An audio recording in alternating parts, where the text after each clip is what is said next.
Tips P S സിയിലേക്ക് സ്വാഗതം. ഇനി 6ാം ക്ലാസ്സിലെ അടിസ്ഥാന ശാസ്ത്രത്തിലെ രണ്ടാമത്തെ പാഠം കാന്തിക ലോകത്തെ അത്ഭുതം. അതിലെ ഇമ്പോർട്ടൻ്റ് ആയ ഫാക്ട്സ്. ആദ്യം കാന്തിക വസ്തുക്കളും അകാന്തിക വസ്തുക്കളും, magnetic substances and non magnetic substances. കാന്തം ആകർഷിക്കുന്ന വസ്തുക്കളാണ് കാന്തിക വസ്തുക്കൾ. എക്സാമ്പിൾ ഇരുമ്പ്, നിക്കൽ, കൊബാൾട്ട്. കാന്തം ആകർഷിക്കാത്ത വസ്തുക്കളാണ് അകാന്തിക വസ്തുക്കൾ. എക്സാമ്പിൾ പേപ്പർ, പ്ലാസ്റ്റിക്, സ്വർണം, മരം. ഇതൊക്കെ അകാന്തിക വസ്തുക്കളാണ്. ഇനി കാന്തിക ധ്രുവങ്ങൾ അല്ലെങ്കിൽ മാഗ്നറ്റിക് പോൾസ്.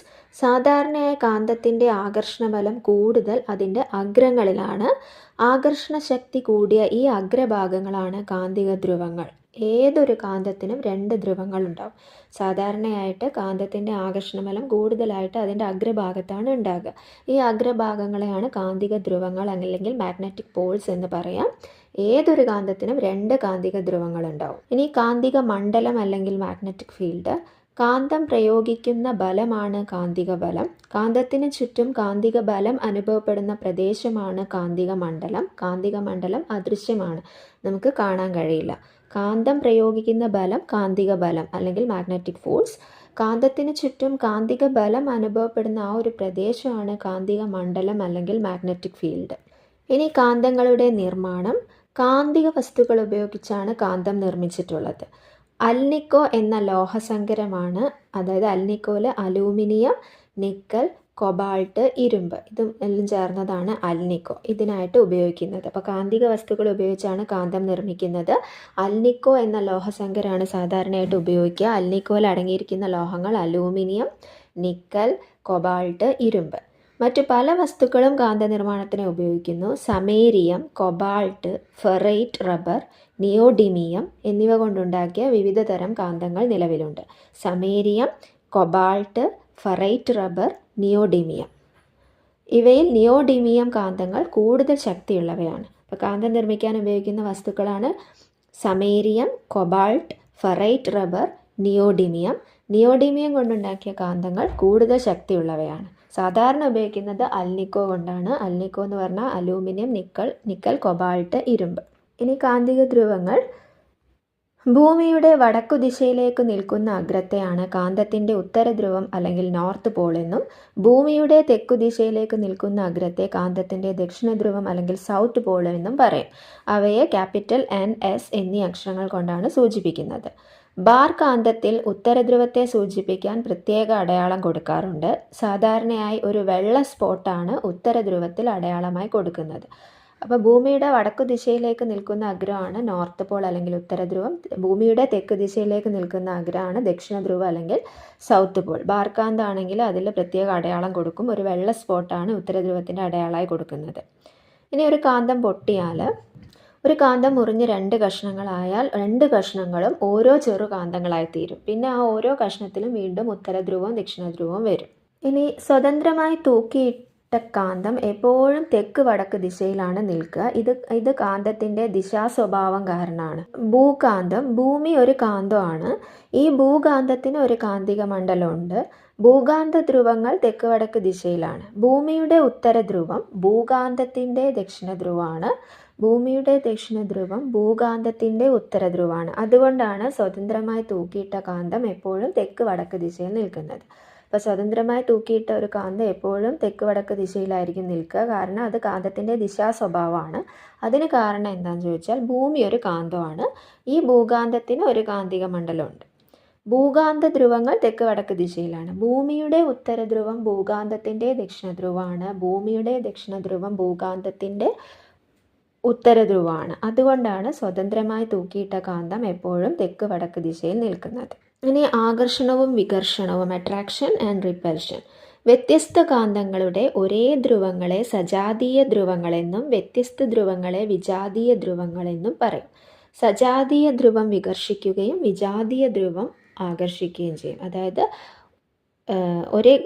2 വ്യത്യസ്ത കാന്തങ്ങളുടെ ഒരേ ധ്രുവമാണ് സജാതീയ ധ്രുവം, വ്യത്യസ്ത ധ്രുവമാണ് വിജാതീയ ധ്രുവം. സജാതീയ ധ്രുവം വികർഷിക്കും, അതായത് ഒരേ ധ്രുവങ്ങൾ എപ്പോഴും വികർഷിക്കും. ഓപ്പോസിറ്റ് ധ്രുവങ്ങളാണ് ആകർഷിക്കുക. വിജാതീയ ധ്രുവങ്ങൾ ആകർഷിക്കുകയും ചെയ്യും. ഈ കാന്തത്തിൻ്റെ ചരിത്രം. ഏകദേശം 2500 വർഷങ്ങൾക്ക് മുൻപ് ഗ്രീസിൽ മഗ്നീഷ്യ എന്നൊരു സ്ഥലം ഉണ്ടായിരുന്നു. മാഗ്നസ് എന്നു പേരുള്ള ഒരു ആട്ടിടയൻ അവിടെ ഉണ്ടായിരുന്നു. ഒരു ദിവസം അദ്ദേഹം അഗ്രങ്ങളിൽ ഇരുമ്പ് ചുറ്റിയ തൻ്റെ വടി ഒരു പാറപ്പുറത്ത് വെച്ചിട്ട് വിശ്രമിക്കുകയായിരുന്നു. വിശ്രമം കഴിഞ്ഞ് പാറപ്പുറത്ത് നിന്നും തൻ്റെ വടിയെടുക്കാൻ ശ്രമിക്കുമ്പോൾ ആട്ടിടയന് വിചിത്രമായ ഒരു അനുഭവമുണ്ടായി. ഇത് കേട്ടറിഞ്ഞ് ഗ്രാമത്തിലുള്ള മുഴുവൻ ആളുകളും അവിടെ ഓടിയെത്തി. അപ്പോൾ അവർ പറഞ്ഞത് എന്താണെന്ന് വെച്ചാൽ അതൊരു മാന്ത്രിക പാറയായിരിക്കും എന്നൊക്കെയാണ്. പക്ഷെ അതിൻ്റെ യഥാർത്ഥ കാരണം പിൽക്കാലത്ത് ശാസ്ത്രജ്ഞർ കണ്ടെത്തി. ഇത്തരം പാറകൾ ഇടയൻ്റെ കമ്പിനെ മാത്രമല്ല എല്ലാ കാന്തിക വസ്തുക്കളെ ആകർഷിക്കും. ആട്ടിടയൻ്റെ പേരിനെ അനുസ്മരിച്ച് ഇത്തരം പാറകളെ മാഗ്നറ്റ് എന്ന് വിളിച്ചു. ഇത്തരത്തിൽ കാന്തശക്തിയുള്ള പാറകൾ ഉൾക്കൊള്ളുന്ന മലകൾ ഭൂമിയിൽ പല സ്ഥലത്തും ഉണ്ട്. ലോഡ്സ്റ്റോൺ എന്നറിയപ്പെടുന്ന ഇവ പ്രകൃതിദത്ത കാന്തങ്ങളാണ്. ഇപ്പോൾ ഗ്രീസിലെ മഗ്നീഷ്യ എന്ന സ്ഥലത്തെ ഒരു ആട്ടിടയൻ്റെ പേരിൽ നിന്നാണ് മാഗ്നറ്റ് എന്ന പേര് ഉണ്ടായത്. ആട്ടിടയൻ്റെ പേരായിരുന്നു മാഗ്നറ്റ്. ആ പേരുകളെ അനുസ്മരിച്ചാണ് കാന്തശക്തിയുള്ള പാറകളെ മാഗ്നറ്റ് എന്ന് വിളിച്ചു തുടങ്ങിയത്. അങ്ങനെ കാന്തശക്തിയുള്ള പാറകൾ ഉൾക്കൊള്ളുന്ന മലകൾ അവയാണ് അവ ഭൂമിയിൽ പല ഭാഗത്തും ഉണ്ട്. പ്രകൃതിദത്ത കാന്തങ്ങളാണ് ലോഡ്സ്റ്റോൺ എന്നറിയപ്പെടുന്നത്. സ്ഥിരകാന്തവും താൽക്കാലിക കാന്തവും. ഒരു കാന്തിക മണ്ഡലത്തിൽ ഇരിക്കുമ്പോൾ കാന്തിക വസ്തുക്കൾക്ക് കാന്തിക സ്വഭാവം ഉണ്ടാകും. കാന്തിക മണ്ഡലം നീക്കം ചെയ്യുമ്പോൾ ഇവയുടെ കാന്തിക ശക്തി നഷ്ടപ്പെടും. അങ്ങനെയുള്ളവയാണ് താൽക്കാലിക കാന്തങ്ങൾ എന്ന് പറയുന്നത്. സ്ഥിരകാന്തങ്ങളുടെ കാന്തിക സ്വഭാവം ദീർഘകാലം നിലനിൽക്കും. ഒരു കാന്തിക മണ്ഡലത്തിൽ ഇരിക്കുമ്പോൾ കാന്തിക വസ്തുക്കൾക്ക് കാന്തിക സ്വഭാവം ഉണ്ടാകും. കാന്തിക മണ്ഡലം നീക്കം ചെയ്യുമ്പോൾ കാന്തിക ശക്തി നഷ്ടപ്പെടും. അങ്ങനെയുള്ളവയാണ് താൽക്കാലിക കാന്തങ്ങൾ. പക്ഷേ ലോഡ്സ്റ്റോൺ പോലുള്ളവ സ്ഥിരകാന്തങ്ങളാണ്. അവയുടെ കാന്തിക സ്വഭാവം ദീർഘകാലം നിലനിൽക്കും. ഇനി വൈദ്യുത കാന്തം. ചെമ്പ് കമ്പിയിലൂടെ വൈദ്യുതി കടന്നു പോകുമ്പോൾ അതിനു ചുറ്റും ഒരു കാന്തിക മണ്ഡലം രൂപപ്പെടുകയും ആണി കാന്തമായി മാറുകയും ചെയ്യുന്നു. ഇതാണ് വൈദ്യുത കാന്തം അല്ലെങ്കിൽ ഇലക്ട്രോ മാഗ്നറ്റ് എന്ന് പറയുന്നത്. ഇതിൻ്റെ കാന്തിക ശക്തി താൽക്കാലികമാണ്. വൈദ്യുത പ്രവാഹം വിച്ഛേദിച്ചാൽ വൈദ്യുത കാന്തത്തിൻ്റെ കാന്തിക ശക്തി നഷ്ടപ്പെടും. അപ്പോൾ വൈദ്യുതി പ്രവഹിക്കുമ്പോൾ മാത്രം ഉണ്ടാകുന്ന കാന്തിക ശക്തി കൊണ്ട് ഉണ്ടാകുന്നവയാണ് വൈദ്യുത കാന്തം അല്ലെങ്കിൽ ഇലക്ട്രോ മാഗ്നറ്റ് എന്ന് പറയുന്നത്. കാന്തശക്തി പ്രയോജനപ്പെടുത്തുന്ന നമ്മുടെ നിത്യജീവിതത്തിലെ ചില ഉപകരണങ്ങൾ, ഒന്ന് MRI magnetic resonance imaging machine, MRI scanner, പിന്നെ ക്രെഡിറ്റ് ഡെബിറ്റ് കാർഡുകളുടെ മാഗ്നറ്റിക് സ്ട്രിപ്പ്, അത് നിത്യജീവിതത്തിൽ ഉപയോഗിക്കുന്നതാണ്. ക്രെഡിറ്റ് ഡെബിറ്റ് കാർഡുകളിലുള്ള മാഗ്നറ്റിക് സ്ട്രിപ്പ്, പിന്നെ മാഗ്ലവ് ട്രെയിൻ, അതുപോലെ മോട്ടോർ, ഇലക്ട്രിക് മോട്ടോർ, ആംപ്ലിഫയർ, ഇതിലെല്ലാം കാന്തിക ശക്തി പ്രയോജനപ്പെടുത്തുന്നുണ്ട്. അപ്പോൾ ഇത്രയുമാണ് 6ാം ക്ലാസ്സിലെ രണ്ടാമത്തെ പാഠത്തിലുള്ള പ്രധാനപ്പെട്ട ഫാക്ട്സ്.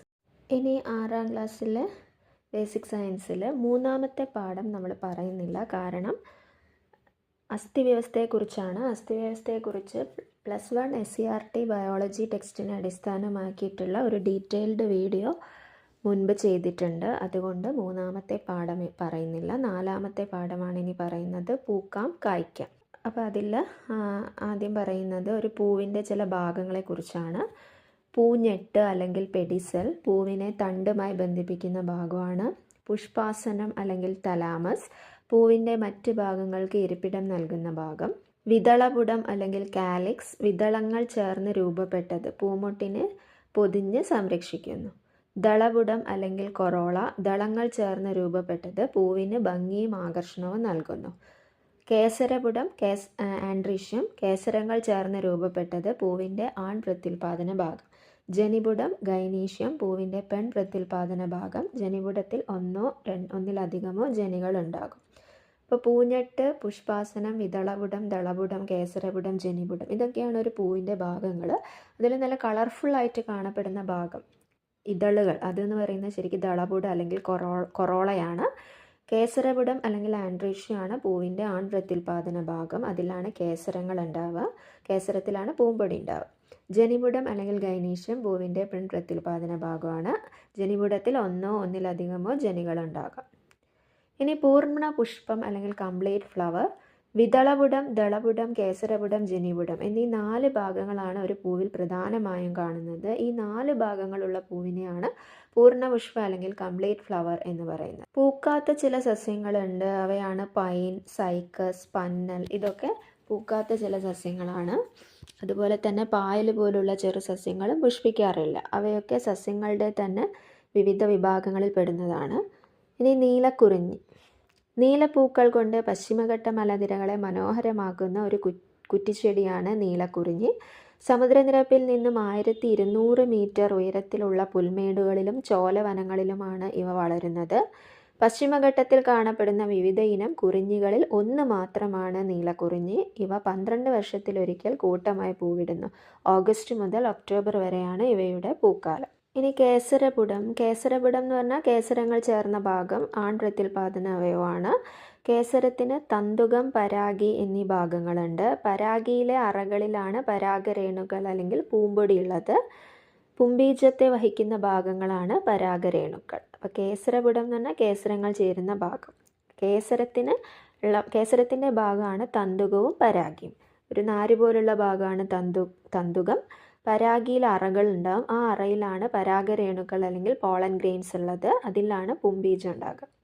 ഇനി ജനിപുടം, പൂവിൻ്റെ പെൺപ്രത്യുൽപാദന ഭാഗം. അതിൽ ജനിയിൽ പരാഗണ സ്ഥലം, ജനിതണ്ട്, അണ്ഡാശയം എന്നീ ഭാഗങ്ങളുണ്ട്. പരാഗണ സ്ഥലത്തിന് സ്റ്റിഗ്മ എന്ന് പറയും, ജനിതണ്ടിനെ സ്റ്റൈൽ എന്ന് പറയും, അണ്ഡാശയം ഓവറി. അണ്ഡാശയത്തിനുള്ളിൽ ഓവ്യൂളിനുള്ളിലാണ് അണ്ഡം അഥവാ പെൺബീജകോശം കാണപ്പെടുന്നത്. പെൺപ്രത്യുൽപാദന അവയവമാണ് ജനിപുടം. ജനിപുടത്തിൻ്റെ ഭാഗങ്ങൾ പരാഗണ സ്ഥലം, ജനിതണ്ട്, അണ്ഡാശയം. അണ്ഡാശയത്തിനുള്ളിൽ ഓവ്യൂൾ ഉണ്ടാവും, അതിൻ്റെ ഉള്ളിലാണ് അണ്ഡം, അതാണ് പെൺബീജകോശം, അണ്ഡമാണ്. ഒരു പൂവിൽ ഒന്നിലധികം അണ്ഡാശയങ്ങൾ കാണപ്പെടുന്നുണ്ട്. അങ്ങനെയുള്ള പൂക്കളാണ് ചെമ്പകം, താമര, സീതപ്പഴത്തിൻ്റെ പൂവ്, അരണമരപ്പൂവ്. അതിലൊക്കെ ഒന്നിലധികം അണ്ഡാശയങ്ങളുണ്ട്. ഇനി പൂക്കളിലും ആണും പെണ്ണും ഉണ്ട്. കേസരവും ജനിപുടവും ഇവയിൽ ഏതെങ്കിലും ഒന്ന് മാത്രം കാണപ്പെടുന്ന പൂക്കളാണ് ഏകലിംഗ പുഷ്പങ്ങൾ അല്ലെങ്കിൽ യൂണിസെക്ഷൽ ഫ്ലവേഴ്സ്. ഒന്നുകിൽ ആ പൂവിൽ കേസരപുടം മാത്രമായിരിക്കും അല്ലെങ്കിൽ ജനിപുടം മാത്രമായിരിക്കും. അതിലേതെങ്കിലും ഒന്ന് മാത്രം കാണുകയാണെങ്കിൽ അതിന് ഏകലിംഗ പുഷ്പങ്ങൾ അല്ലെങ്കിൽ യൂണിസെക്ഷൽ ഫ്ലവേഴ്സ് എന്ന് പറയും. എക്സാമ്പിളാണ് മത്തൻ്റെ പൂവ്. ഇനി ഒരേ പൂവിൽ തന്നെ കേസരപുടവും ജനിപുടവും കാണുന്നതാണ് ദ്വിലിംഗ പുഷ്പങ്ങൾ. ചെമ്പരത്തിയൊക്കെ അങ്ങനെയാണ്. ഒരേ പൂവിൽ തന്നെ കേസരപുടവും ജനിപുടവും കാണുന്നതാണ് ദ്വിലിംഗ പുഷ്പങ്ങൾ അല്ലെങ്കിൽ ബൈസെക്ഷൽ ഫ്ലവേഴ്സ്. അപ്പോൾ ഈ ആൺപൂവാണ് ഏകലിംഗ പുഷ്പങ്ങളിൽ ആൺപൂവ് കൊഴിഞ്ഞു പോവും, പെൺപൂവാണ് കായ് അല്ലെങ്കിൽ ഫലമായിട്ട് മാറുന്നത്. ഇനി ദ്വിലിംഗ പുഷ്പമാണെങ്കിൽ ആ പൂവിൽ തന്നെ അത് ഫലമായിട്ട് മാറും. ഇനി ചെടികളിലും ആണും പെണ്ണും ഉണ്ട്. ഏകലിംഗ സസ്യങ്ങളും ദ്വിലിംഗ സസ്യങ്ങളും ഉണ്ട്. അതായത് ഡൈഷ്യസ് പ്ലാന്റ്സും മൊണീഷ്യസ് പ്ലാന്റ്സും. ആൺപൂക്കളും പെൺപൂക്കളും വെവ്വേറെ സസ്യങ്ങളിലാണ് കാണുന്നതെങ്കിൽ അത്തരം സസ്യങ്ങളെ ഏകലിംഗ സസ്യങ്ങൾ അല്ലെങ്കിൽ ഡൈഷ്യസ് പ്ലാന്റ്സ് എന്ന് പറയും. ആൺപൂക്കളും പെൺപൂക്കളും വേറെ വേറെ സസ്യങ്ങളാണെങ്കിൽ അവയാണ് ഏകലിംഗ സസ്യങ്ങൾ എന്ന് പറയുന്നത്. ഏകലിംഗ സസ്യങ്ങൾക്ക് ഉദാഹരണമാണ് ഈന്തപ്പന, കുടംപുളി, ജാതി, പപ്പായ. ഇതൊക്കെ ഏകലിംഗ സസ്യങ്ങളാണ്. ഇനി ഒരു സസ്യത്തിൽ തന്നെ ആൺപൂക്കളും പെൺപൂക്കളും കാണപ്പെടുന്നുണ്ടെങ്കിൽ അവയെ ദ്വിലിംഗ സസ്യങ്ങൾ അല്ലെങ്കിൽ മൊണീഷ്യസ് പ്ലാന്റ്സ് എന്ന് പറയും. ആൺപൂക്കളും പെൺപൂക്കളും വെവ്വേറെ സസ്യങ്ങളിലാണ് കാണുന്നതെങ്കിൽ അത്തരം സസ്യങ്ങളെ ഏകലിംഗ സസ്യങ്ങൾ അല്ലെങ്കിൽ ഡൈഷ്യസ് പ്ലാന്റ്സ് എന്ന് പറയും. എക്സാമ്പിളാണ് ഈന്തപ്പന, കുടംപുളി, ജാതി, പപ്പായ. ഇനി ഒരു സസ്യത്തിൽ തന്നെ ആൺപൂക്കളും പെൺപൂക്കളും കാണപ്പെടുന്നവയാണ് ദ്വിലിംഗ സസ്യങ്ങൾ അല്ലെങ്കിൽ മൊണീഷ്യസ് പ്ലാന്റ്സ്. എക്സാമ്പിളാണ് വെള്ളരി, മത്തൻ, കുമ്പളം, പടവലം, തെങ്ങ്. ഇതൊക്കെ ദ്വിലിംഗ സസ്യമാണ്. അതായത് സസ്യം ഒന്നായിരിക്കും, അതിൽ ആൺപൂവും പെൺപൂവും വേറെ വേറെ ആയിരിക്കും. സസ്യം തന്നെ ആണും പെണ്ണും വേറെ വേറെ ആണെങ്കിൽ അതിനെയാണ് ഏകലിംഗ സസ്യം എന്ന് പറയും. എക്സാമ്പിളാണ് ഈന്തപ്പന, കുടംപുളി, ജാതി, പപ്പായ. ഇനി പരാഗണം അല്ലെങ്കിൽ പോളിനേഷൻ. പരാഗിയിൽ നിന്ന് പരാഗരേണുക്കൾ പരാഗണ സ്ഥലത്ത് പതിക്കുന്നതാണ് പരാഗണം അല്ലെങ്കിൽ പോളിനേഷൻ എന്ന് പറയുന്നത്. അപ്പോൾ ഏതെല്ലാം ഘടകങ്ങളാണ് പരാഗണത്തെ സഹായിക്കുന്നത്? പ്രാണികൾ, പക്ഷികൾ ഒക്കെ പരാഗണത്തെ സഹായിക്കുന്നുണ്ട്. അവയാണ് പരാഗണകാരികൾ എന്ന് പറയാം. ഇപ്പോൾ ജീവികളെ കൂടാതെ തന്നെ പരാഗണത്തിന് സഹായിക്കുന്ന വേറെയും ഘടകങ്ങളുണ്ട്. കുരുമുളകിൽ ജലം വഴിയാണ് പരാഗണം നടക്കുന്നത്. നെല്ലിൽ കാറ്റ് വഴിയാണ് പരാഗണം നടക്കുന്നത്.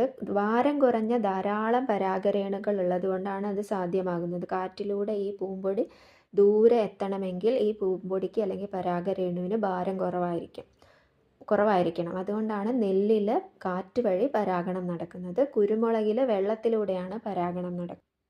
ഇനി പ്രാണികളും പക്ഷികളും ഒക്കെ വഴി പരാഗണം നടക്കുന്ന സസ്യങ്ങളാണെങ്കിൽ അവയുടെ പൂവിന് മനോഹരമായ നിറം ഉണ്ടായിരിക്കും. പിന്നെ തേൻ വേണം. തേൻ ഉണ്ടെങ്കിൽ പക്ഷികളും ചിത്രശലഭങ്ങളും ഒക്കെ ആ പൂവിലേക്ക് അട്രാക്റ്റ് ചെയ്ത് വരുള്ളൂ. പിന്നെ മണം, ഈ ഘടകങ്ങളൊക്കെ ആവശ്യമുണ്ട്.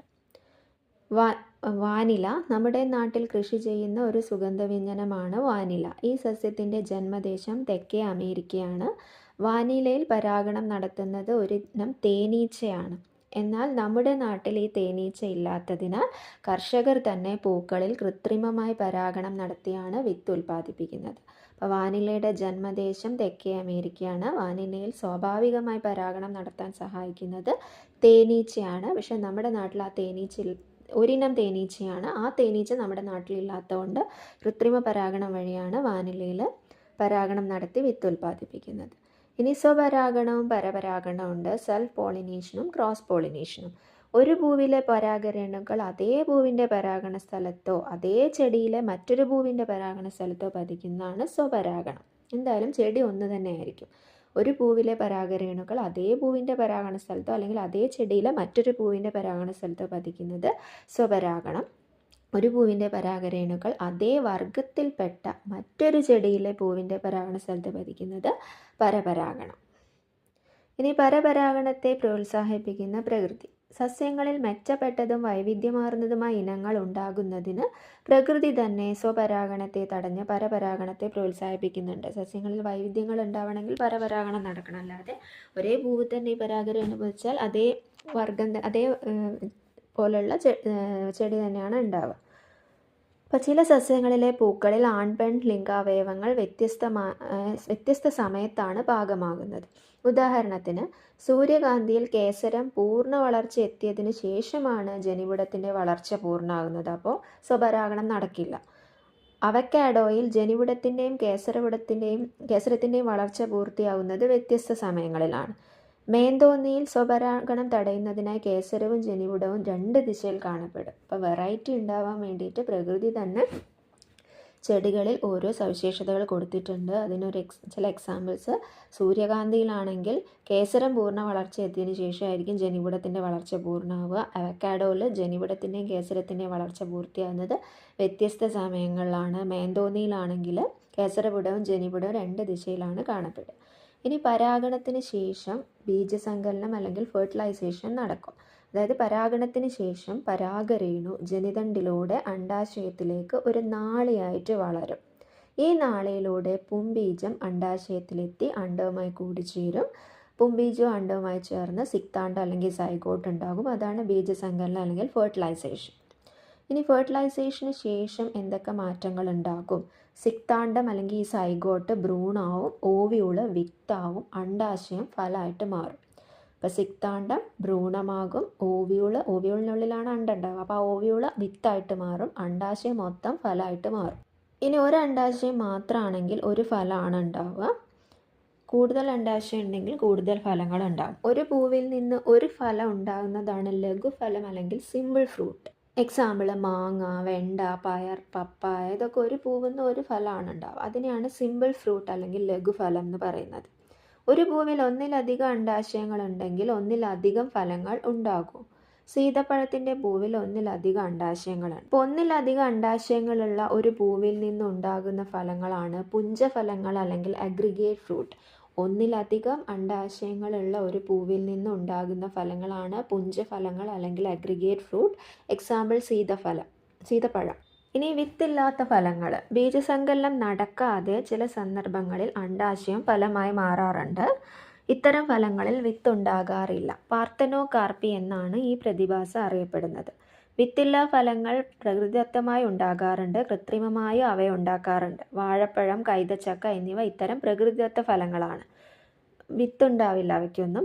അപ്പം അതെന്താ, ബീജസങ്കലനം നടക്കാതെ അണ്ഡാശയം ഫലമായിട്ട് മാറുകയാണ്. അത് പ്രകൃതിദത്തമായ പാർത്തനോകാർപ്പിക്ക് എക്സാമ്പിളാണ് കൈതച്ചക്കയും വാഴപ്പഴവും ഒക്കെ.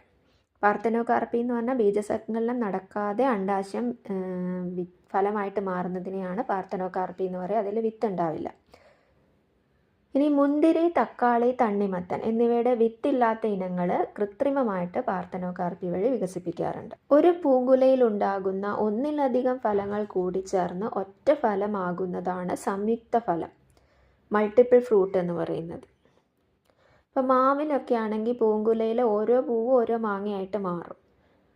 പിന്നെ വാഴയുടെ പൂങ്കുലയിൽ ഓരോ പൂവും ഓരോ പഴമായിട്ട് മാറും. പക്ഷേ ചക്കയിൽ പ്ലാവിൻ്റെ പൂങ്കുലയിൽ അങ്ങനെയല്ല സംഭവിക്കുക. അതായത് പൂങ്കുലയിൽ ഉണ്ടാകുന്ന ഒന്നിലധികം ഫലങ്ങൾ കൂടിച്ചേർന്ന് ഒറ്റ ഫലം ആകുന്നതിനെയാണ് സംയുക്ത ഫലം അല്ലെങ്കിൽ മൾട്ടിപ്പിൾ ഫ്രൂട്ട് എന്ന് പറയുന്നത്. കൈതച്ചക്ക, ആഞ്ഞിലിച്ചക്ക, ശീമച്ചക്ക ഇതൊക്കെ സംയുക്ത ഫലങ്ങളാണ്. ഇനി കപടഫലങ്ങൾ അല്ലെങ്കിൽ സ്യൂഡോ ഫ്രൂട്ട്. സാധാരണ പൂക്കളിൽ അണ്ഡാശയം വളർന്നാണ് ഫലം ഉണ്ടാകുന്നത്. ചില സസ്യങ്ങളിൽ അണ്ഡാശയമല്ലാതെ പൂവിലെ മറ്റ് ഭാഗങ്ങളും ഫലമായി മാറും. ഇവയാണ് കപടഫലങ്ങൾ. സാധാരണയായിട്ട് അണ്ഡാശയം വളർന്നാണ് ഫലമായിട്ട് മാറുക. പക്ഷെ ചില സസ്യങ്ങളിൽ അണ്ഡാശയമല്ലാതെ പൂവിൻ്റെ മറ്റ് ഭാഗങ്ങളും ഫലമായിട്ട് മാറും. അതിനെയാണ് കപടഫലങ്ങൾ അല്ലെങ്കിൽ സ്യൂഡോ ഫ്രൂട്ട്സ് എന്ന് പറയുന്നത്. കശുമാങ്ങയിൽ പൂഞ്ഞെട്ട് വളർന്നാണ് ഫലമാകുന്നത്. പിന്നെ ആപ്പിൾ, സബർജെല്ലി ഇതും കപടഫലമാണ്. ഇവയുടെ പുഷ്പാസനം വളർന്നാണ് ഫലമായിട്ട് മാറുന്നത്. ഇനി പുഷ്പകൃഷിക്കാണ് ഫ്ലോറികൾച്ചർ എന്ന് പറയുന്നത്. പൂച്ചെടികൾ, അലങ്കാര സസ്യങ്ങൾ എന്നിവ വാണിജ്യാടിസ്ഥാനത്തിൽ ഉൽപ്പാദിപ്പിച്ച് വളർത്തി പരിപാലിക്കുന്നതാണ് പുഷ്പകൃഷി അഥവാ ഫ്ലോറികൾച്ചർ. പുഷ്പകൃഷിയിൽ പ്രാധാന്യമുള്ള ഒരു സസ്യമാണ് ആന്തൂറിയം. ഇതിൻ്റെ ഏറ്റവും ആകർഷകമായ ഭാഗം രൂപാന്തരം പ്രാപിച്ച ഇലകളാണ്. പൂവിനോട് ചേർന്ന് കാണുന്ന ഇത്തരം നിറമുള്ള ഭാഗങ്ങളെ സഹപത്രം അല്ലെങ്കിൽ ബ്രാക്ട്സ് എന്നാണ് പറയുന്നത്. പരാഗണകാരികളെ ആകർഷിക്കുക എന്നതാണ് സഹപത്രങ്ങളുടെ ധർമ്മം. വാഴ, ബൊഗീൻവില്ല എന്നീ സസ്യങ്ങളിലും ആകർഷകമായ സഹപത്രം കാണാൻ കഴിയും.